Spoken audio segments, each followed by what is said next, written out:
Arjun is in a miserable position.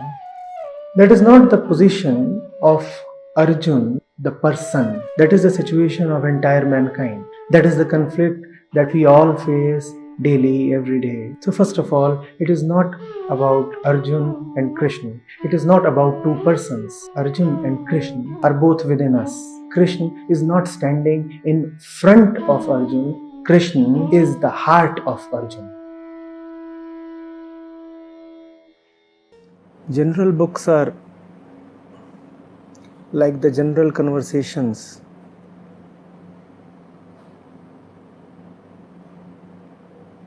You generally have scripture is like this conversation.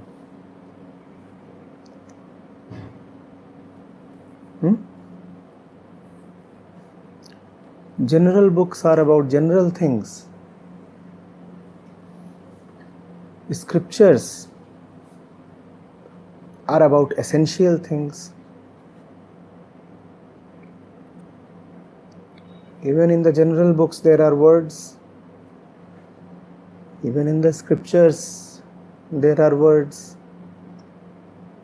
Just as this conversation is making use of words.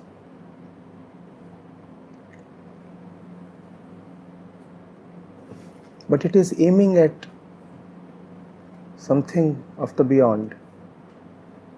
It is aiming at something far higher than the general plane.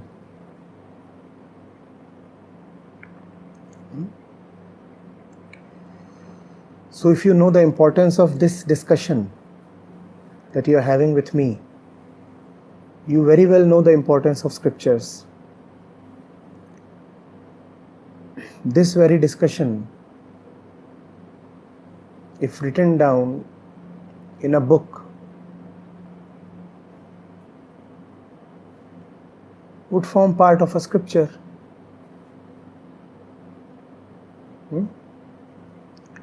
With what attitude, you asked, should one read the scriptures? With the same attitude as you are right now listening to me.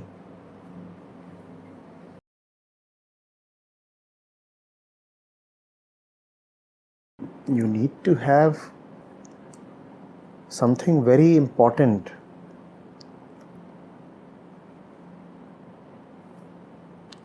at your hands that will keep you engrossed. At the same time, the scriptures do not put any special emphasis on not thinking about the future or not looking at the past. You have to be centered on the truth. You have to be centered on something large, immense, and then that, if it requires you to go into the past or future, that is all right. Carefully understand this. It is not about whether you are going to past or future. It is about where you are going to past and future from.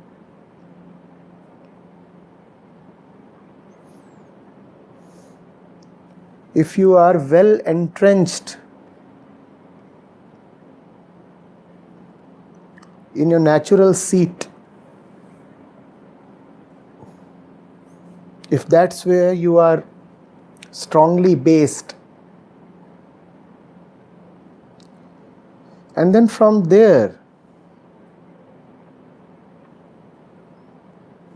from your base, you decide to visit past or future, there is no problem. It's okay.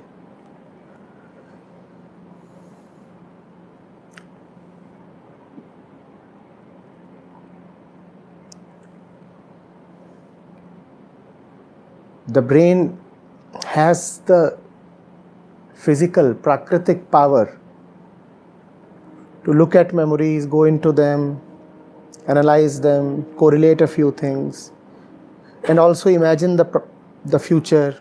And the brain can keep doing all those things. It's all right. You have to be firmly seated in the truth. And then whatever the brain does would be all right and auspicious.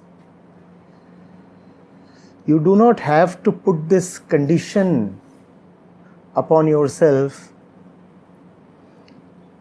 that past and future have to be staunchly avoided. Saints have not said that.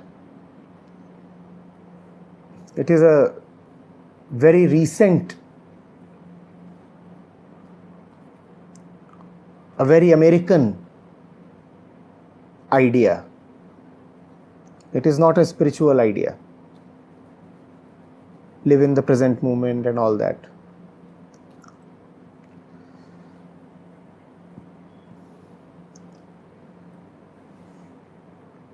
When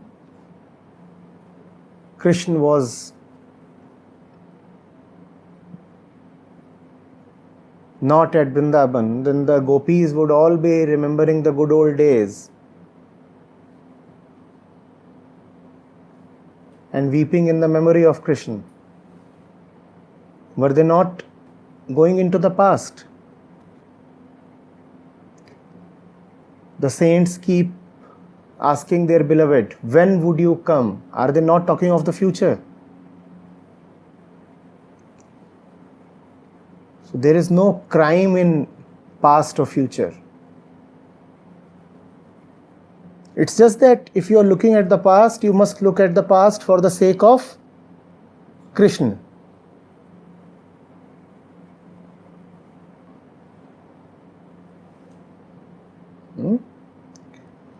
Please understand this. Past and future are the movements of the prakritic brain. The brain can do nothing but wander in time.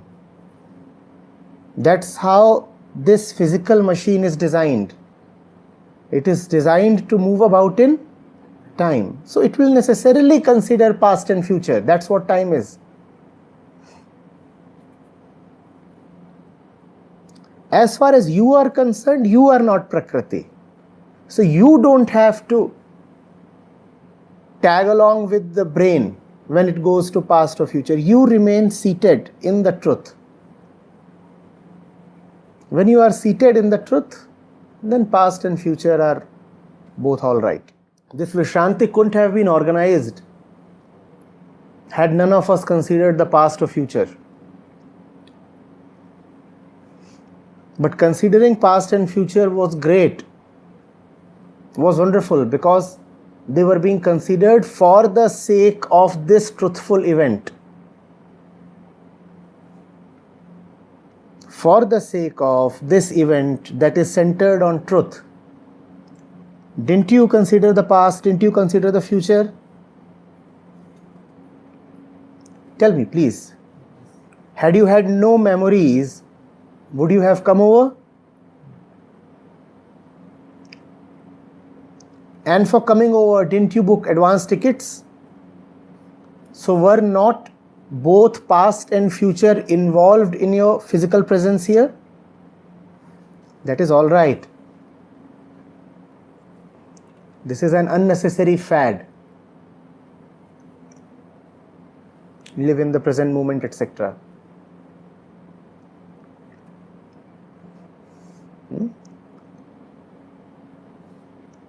Be surrendered to the truth. And then move about wherever you want to. The entire expanse of time and space is yours. Want to travel right? Want to travel left? You have all the liberty. And no harm would come upon you. As long as you are seated in the truth. So, do not ask, am I wandering into the future? Ask, why am I wandering into the future? From where am I wandering into the future? What takes me into the future? That's a more relevant question to ask. It is very well possible to contemplate the future for hours altogether, for days and weeks altogether, for purely healthy reasons.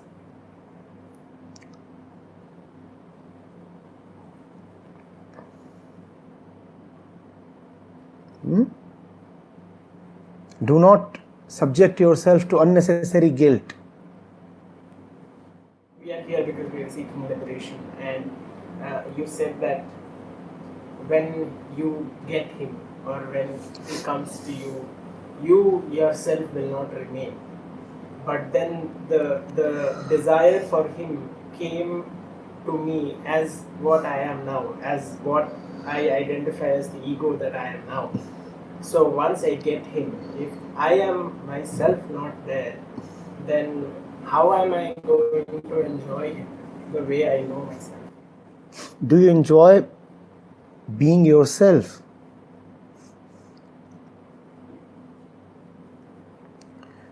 Given how you are, do you enjoy being yourself? You don't, and that's why you want him. You're asking, how would I enjoy him? First of all, is it not important to get away from this state of suffering? You are asking as if you are currently in a state of deep enjoyment, and this state might be snatched away upon meeting him.